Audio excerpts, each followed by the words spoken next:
Welcome back. So, what is WSDL?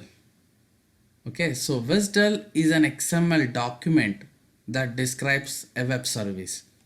Okay, let's again take one practical scenario and first do that, and then you will simply understand this definition. Okay, so I don't want you just read a definition like that and continue.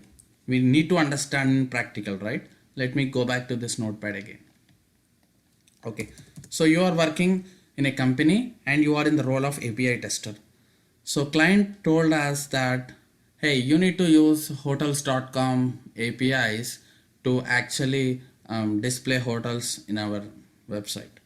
You need to test that. That's what your client told you. But what is that web service? Like what operations that hotel.com exposes? Okay, so that you need to know, right? So when I say what operations, like here, if you want to display hotels, you are sending Paris this information to your web service. Okay, web service is nothing but collection of operations. Web service have a multiple operations inside it. One operation could be, let me write it here.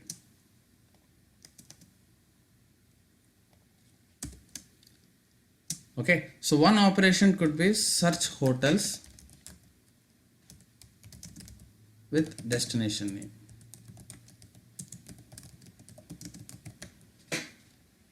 I'll start writing it here so that it will be very clear for you. I can take the notes here.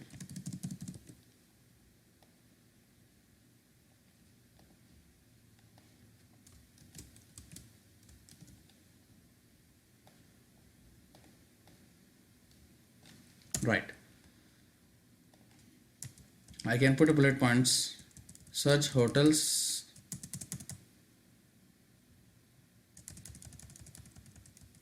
okay.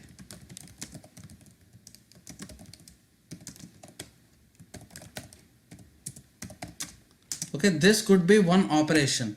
So basically when you send SOAP request to this operation, okay, so in web service only they will have multiple operations.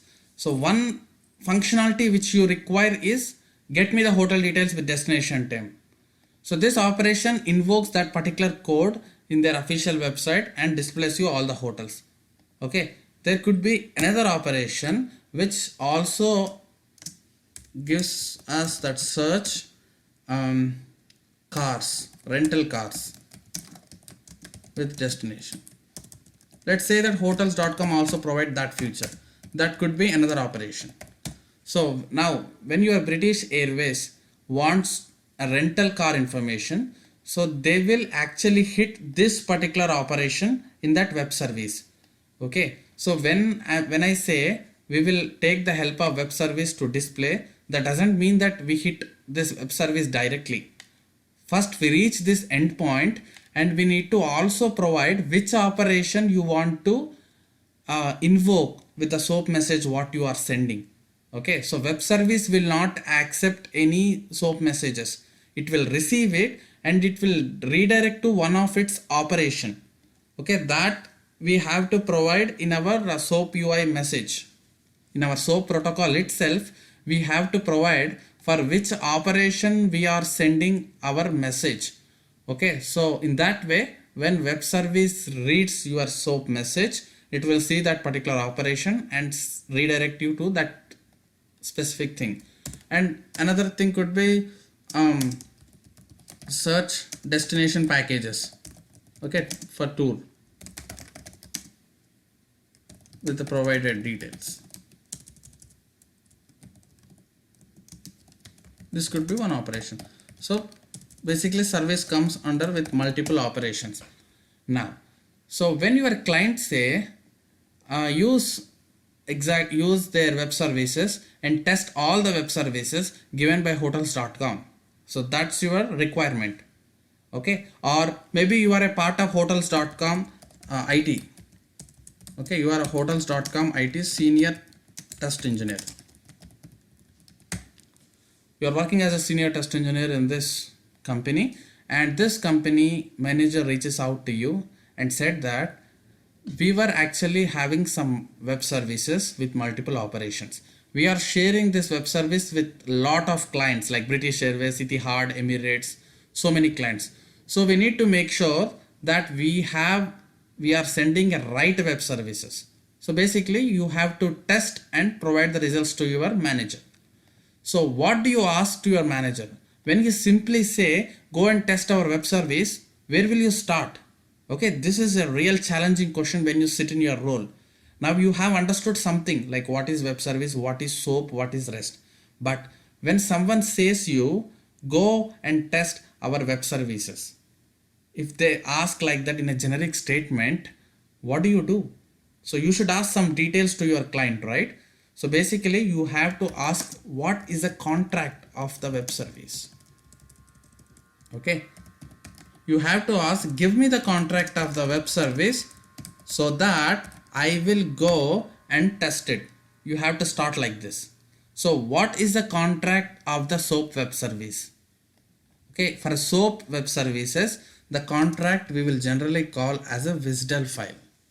Okay, WSDL stands for Web Services Description Language. Okay, that actually describes the web services.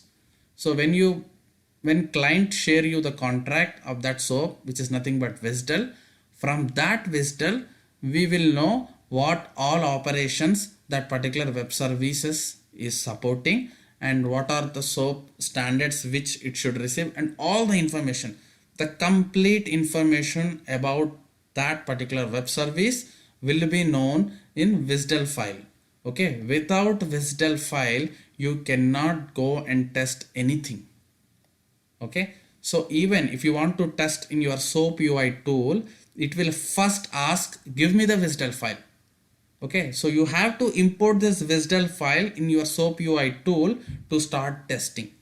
If you don't have this, then you cannot test, because you never know what to test, right? All those testing, what to test, what operations are available, what parameters does operation expects, everything is provided in the contract of web service, which is nothing but WSDL file. So this is a heart for SOAP web services. Okay, so right now we are focusing on SOAP web services only. In REST there is a different style which I will be talking later. So for now just focus on this. So for this SOAP web services, the WSDL stands as a heart. Okay, now let me take you one example of how WSDL looks like. It's a complicated XML document. Okay, but you need not worry. As I said, SOAP UI tool is there for us to break down all those complicated XMLs, and it will provide neatly UI for us to show what are operations from that WSDL file and what SOAP message it is expecting. Everything SOAP UI tool clearly gives us.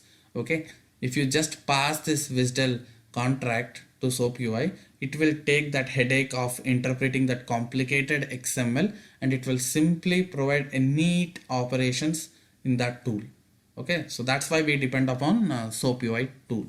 Now I'll take you one example of showing how WSDL looks like. Okay, let me take calculator web service example.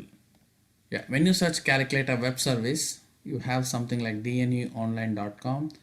So this is a sample web service hosted on this website. Okay, so let's read and understand. The following operations are supported. So that means there is a calculator web service there, just like the web service what we are talking here. It's a hotels.com web service. So here operations available are search hotels with destination name, search rental cars, search destination packages. These are three operations available. So in calculator web service, operations available are add, divide, multiply and subtract. So that means you need not worry about adding code in your test. If you send simply two integers to this operation of calculator web service, this will connect to its calculator code and sum up two values and give back response of that sum to you back.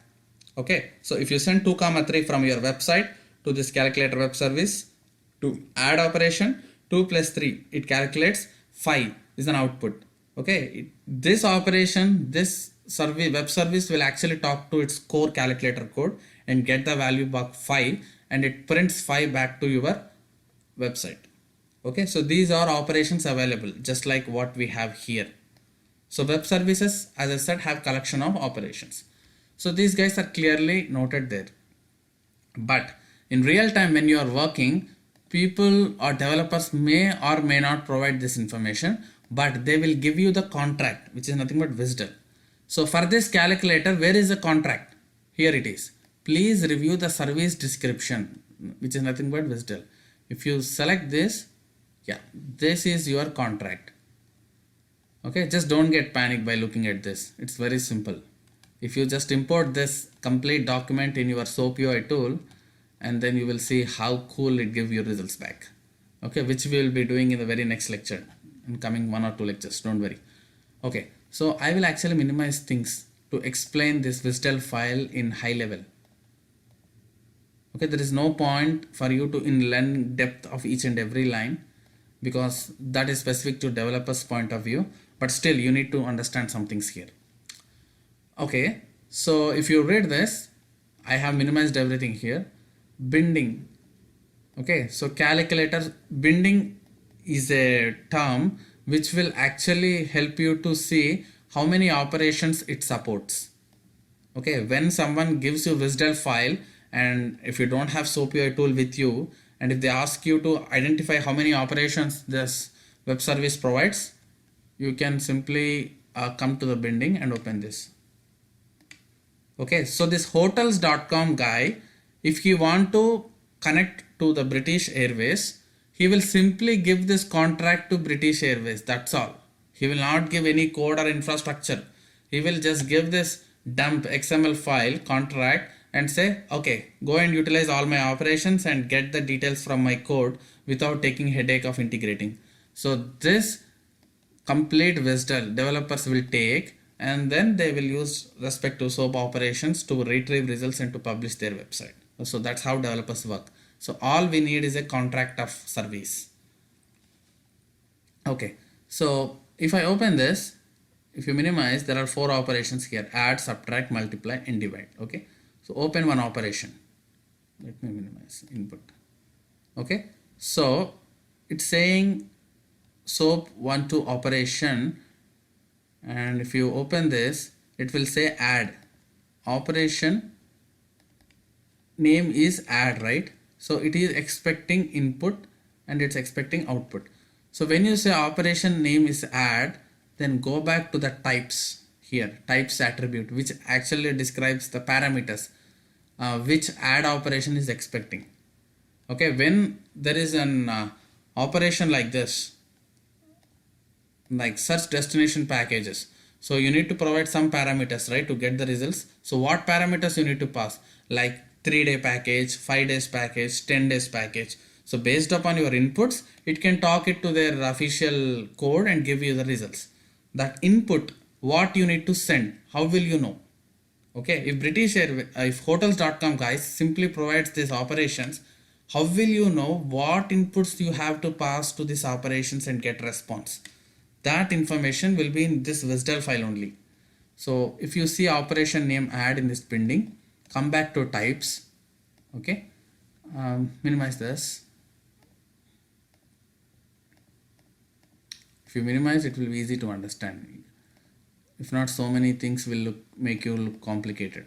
Okay, so here type is add, name equals to operation name is add, right?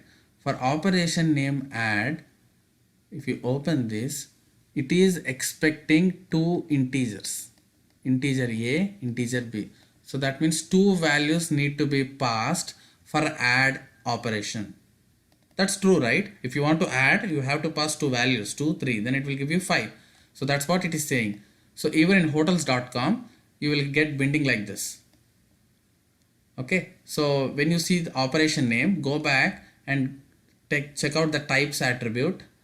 In that, if you open, you will see what exactly you need to send for operation. But in real time, just don't get panic. You will not at all look at this. You will simply import this in your SOAP UI tool, and your SOAP UI tool will give that all the details. Okay, so that's very easy. So you will not really bother about all this.